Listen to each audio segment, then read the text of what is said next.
Hello, everyone, and welcome to RMD, All Things Aesthetics and Wellness podcast with me, your host, Dr. Debra Durst, and I'm here in our office with Faraday, my co-host, and I'm going to let her say a few words and introduce herself again. Hi, guys. My name is Faraday Goli, and I'm a family nurse practitioner here at Revitalize MD. And like Dr. Durst said, we're in the office. It's Christmas time. We're all ready for the holidays. That's right. And so because it's Christmas time, we were going to talk about metabolic syndrome, which is, just metabolic faulty bodies, right? And so we're going to talk about that because we eat unhealthily during the holidays. And so it's a good time to go over this, not to make you feel bad, but to maybe limit it a little bit and then drive those New Year's resolutions as well. Absolutely. So, we all are making them, right? Whether we say we are or not, in the back of our head, we're all thinking about, we've had Thanksgiving, we've had Christmas, we've had all these parties, maybe indulged a little bit more with alcohol, more so than normal. So what are we going to do to get back into shape, get back into the routine of eating healthy and working out again?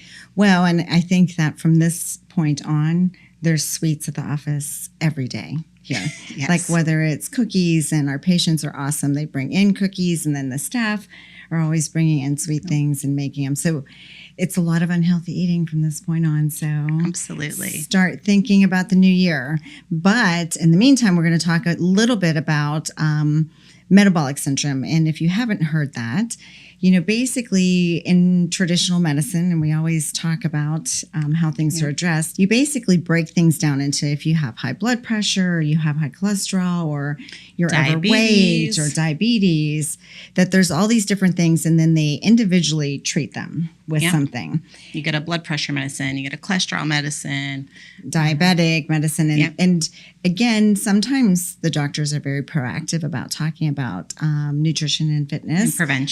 And prevention, but not always. And so really what all that falls into is metabolic syndrome. And so if you have faulty metabolism in your body because you're eating bad stuff or you're not exercising. Or we're overweight. Obesity is a huge one. Yeah. And this is a syndrome. So it involves all of the above. So Absolutely. While we want to say it's diabetes or insulin resistance or, high cholesterol or high triglycerides or obesity, it's all a syndrome. Exactly. Caused by bad choices most of the time. Yeah. And behavioral changes are necessary to change it, but you can. You can reverse. Absolutely. With hard work and dedication. Yeah. Absolutely. Yeah. You can reverse it. So it's something that you need to know about. If you think about as we age, we start to develop a waist and we start to gain weight and we hold weight in our middle, and it's for men and women both. But if you start to see somebody that is gaining weight in the middle. So we're talking abdominal fat, big abdominal bellies. That's when you're thinking of metabolic syndrome. There's kind of a picture that goes along with that person. It's somebody with a larger waist circumference that has other risk factors as well. It's not just obesity. So that's really important when we're talking about metabolic syndrome is that, yes, there are these individual chronic diseases and we do need to treat them, but when you gather them together and you meet criteria, then it falls under metabolic syndrome. So with that, you need to have 3 of 5 criteria. So one is waist size. So in men, a waist circumference greater than 40. For women, a waist circumference greater than 35. The other one is that we look at blood pressure. So we're looking at elevated blood pressure. Higher than 130 over 85 would be another criteria. When we look at your lipid panel, so when we're looking at your cholesterol, another one is a triglyceride of 150 or greater and a low HDL. So that's your good cholesterol. That's the one that we want that number to come up. So for men, it is a HDL less than 40. For women, it's a HDL less than 50. The other criteria for that was blood sugar. So abnormal blood sugar, not just diabetes. So some people may be diabetic, some may be pre-diabetic, but really we're looking insulin resistant. Or insulin resistant. So we're looking at those fasting blood sugars of 100 or higher. Hemoglobin A1C, which looks at your blood sugar over 3 months and gives us a percentage. So we're looking at a 5.7 or higher on that. So we're looking just for 3 of those 5 criteria to really classify as metabolic syndrome with obesity being one of the biggest ones. Yeah. And if you see, again, that person that is, has the abdominal circumference and is gaining weight in the middle, belt underneath the abdomen, belly, especially with men. And then women, again, it could be a skinny fat, and we'll talk about that a little more, but the abdominal, weight gain and increased waist size is pretty common with women too as they age. And again, this is something that happens with age, hormonal decline. There's lots of things that go into it, but bad choices, not eating healthily and not being active, are things, and those are behavioral choices that we make that are not healthy. And Exactly. so however we spell it out, there is no magic pill that's going to change this for you. You have to take control and make good choices for that and to happen. was like in looking at studies, it was showing that even like a 5 to 10% reduction in body weight, 5 to 10%, really, that's not that much when you think about it, can bring your blood sugar down. It can bring your blood pressure down. It can help with insulin resistance. So even when we're talking about change, sometimes that road looks really long. Make small goals and hit them. So even 5 to 10% reduction can make a huge difference. So you got to get on the scale to know that, right? You got to know your numbers. So you got to get on the scale. And then again, small goals is, so if you set something like at the end of this week, and the American Diabetic Society will recommend, walking 30 minutes 5 times a week, for instance, which is a great starting point. If you're on the couch and you're feeling resistant to going out, you're feeling lazy, you just ate, that's when you actually just need to get up off the couch and go for a walk. And 30 minutes 5 times a week, everybody has time for. And so there's no way that you don't have time for that. If you're on the couch watching TV or you're on your phone playing, you definitely have time for it. So there's same 24 hours in every day, right? Exactly. For everyone, for people that are fit and for people that aren't fit. But this is a health issue, and this is a health crisis in the U.S. because, again, obesity is a big issue. Obesity is a risk factor for COVID severity, and we have not talked enough about that. So, again, those healthy choices and that fitness and just being active and good nutrition choices are not something that we've talked about from a health institute standpoint. At least I have not seen much go out to the public about that. So exactly. Obesity is such a leading cause in so many of our chronic diseases. And if we were a little bit more active, small goals, 30 minutes. And I'm not talking 30 minutes. We're not talking a leisure walk where you're playing on your phone, talking to your friend. I mean, you need to be walking. You need to get your heart rate up.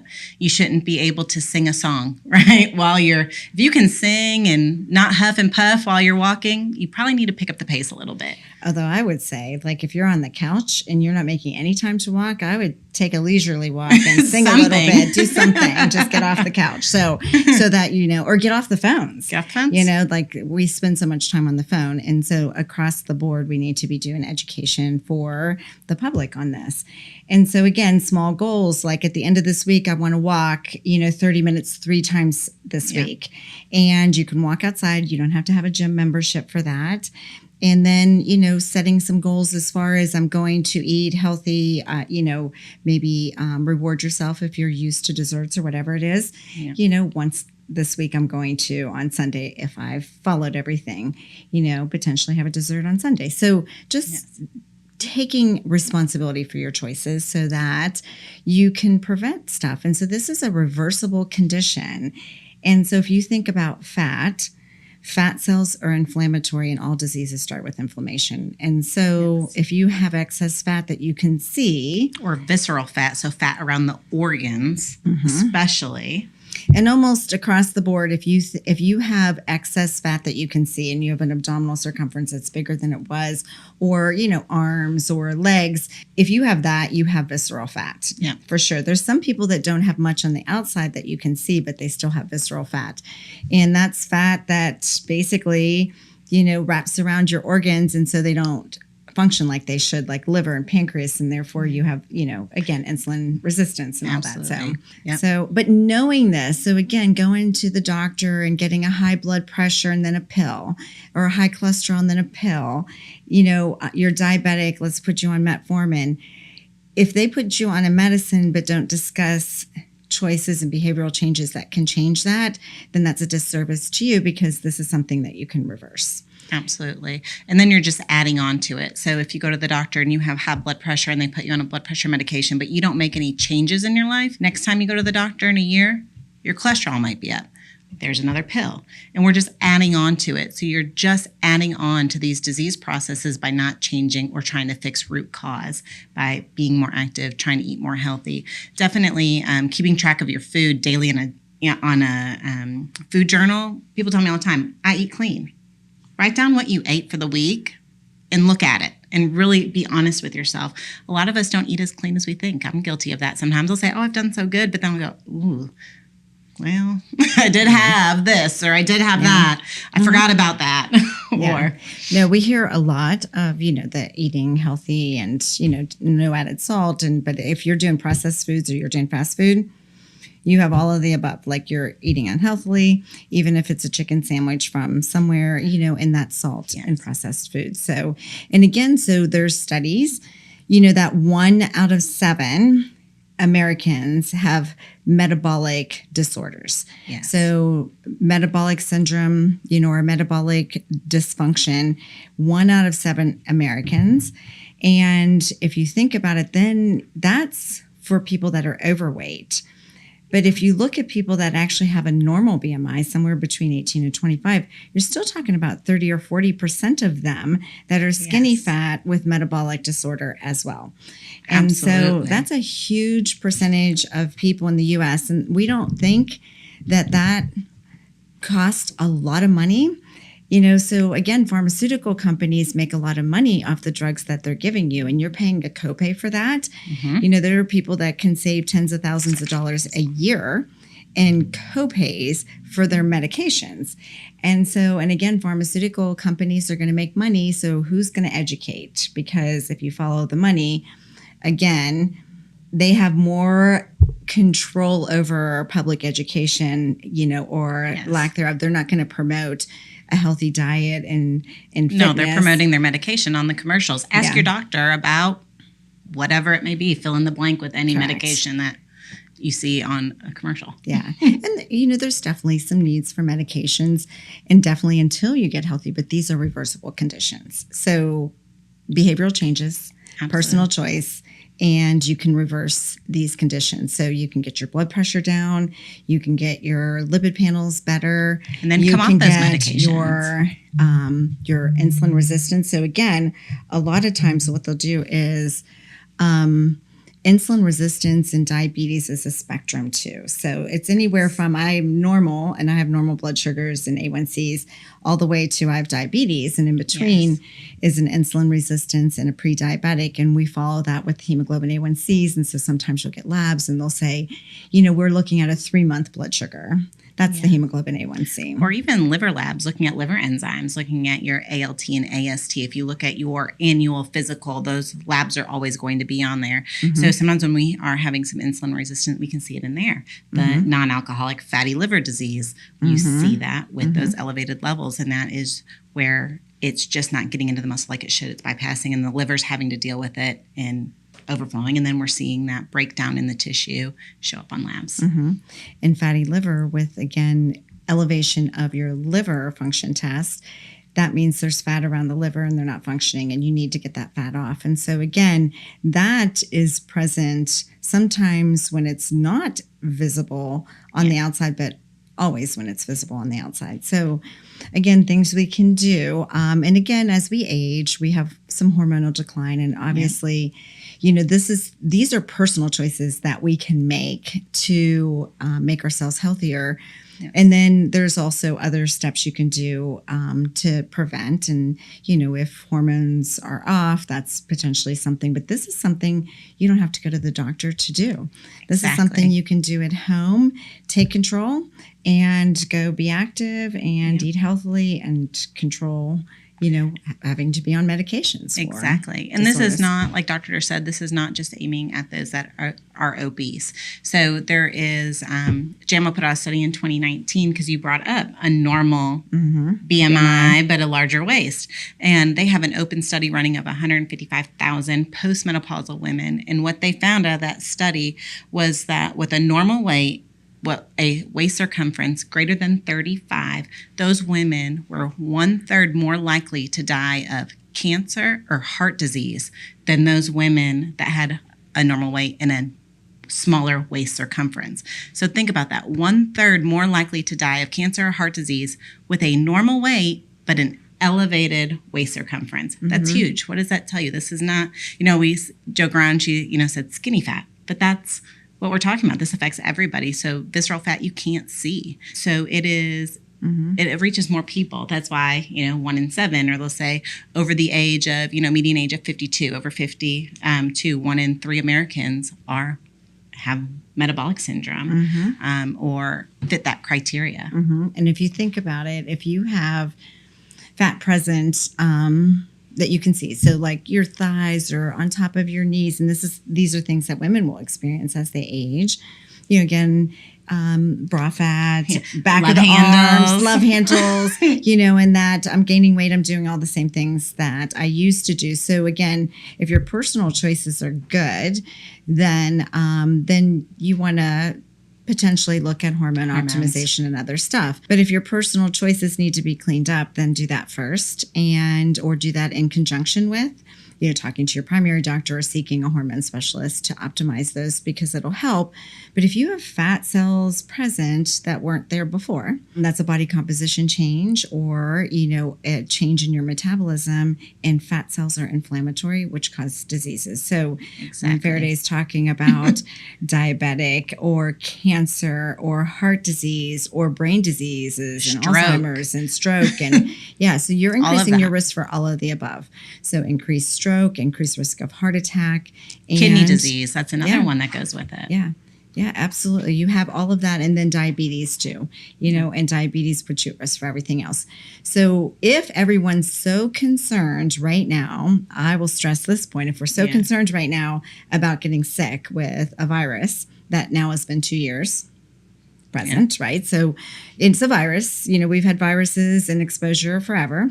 So if you're ultimately so concerned with what other people are doing, or whether you had the vaccination yourself, I think you need to also be doing the other things that can support your immune system, which is being active and eating healthily. And those are personal choices, and there are no excuses in life, and there's no medication that can, make your choices better, right? So I would say that if you're going as far as ever taking a medication or injecting something into your body, you need to be doing the things that you personally are responsible for.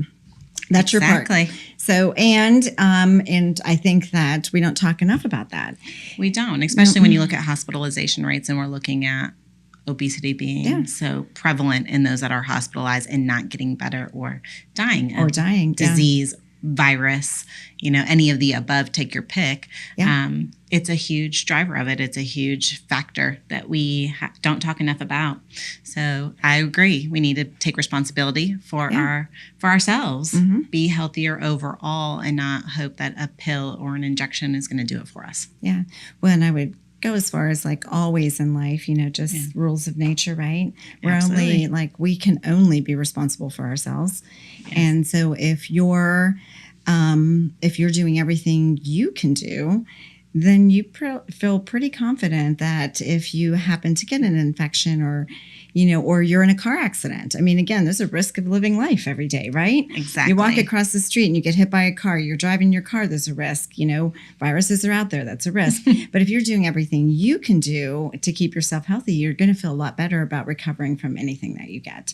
Absolutely. And you're going to be in the best state to be able to recover, which is really important. Yeah, and not being angry and not being stressed and all that stuff is all good for your immune support. So I think, again, on metabolic syndrome, just being active, making good choices, eating healthily.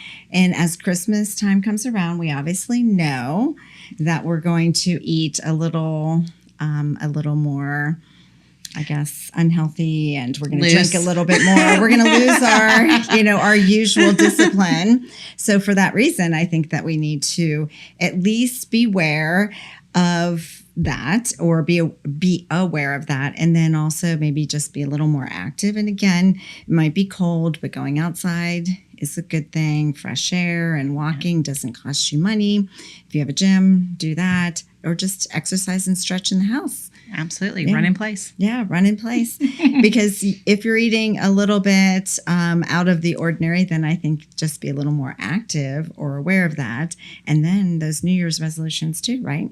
Absolutely. So just kind of set that, like, okay, this month might not be the best month for me, but in January, I'm going to start something. And again, like Faraday said, start the goals, goals on are a so weekly important. basis, small goals, weekly goals, because then if you do that and you become disciplined, then you won't, putter out by like March, right? March. Most people, I think the statistics said by like the end of January, most people have already failed their New Year's resolution goals. I don't like to go to the gym in January. Be realistic. All of a sudden it's very busy. Yeah. Right? Small goals, be realistic. You got this. Yeah, you got this for sure. So if you have any comments, and again, we're going to talk a little bit more about this and even resolutions and, and how it affects men with ED and other things. And how it affects function, otherwise, sexual function for both men and women. So, and body image for women, and probably more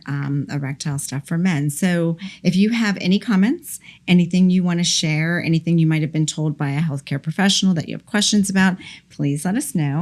Yep. If there's anything else that you would like us to cover in a podcast, we're willing to do all things aesthetics and wellness. So just let us know. And again, hit the bell, subscribe, like, share with friends. And again, we're here to revitalize your look, your health, and your sex life. Thank you.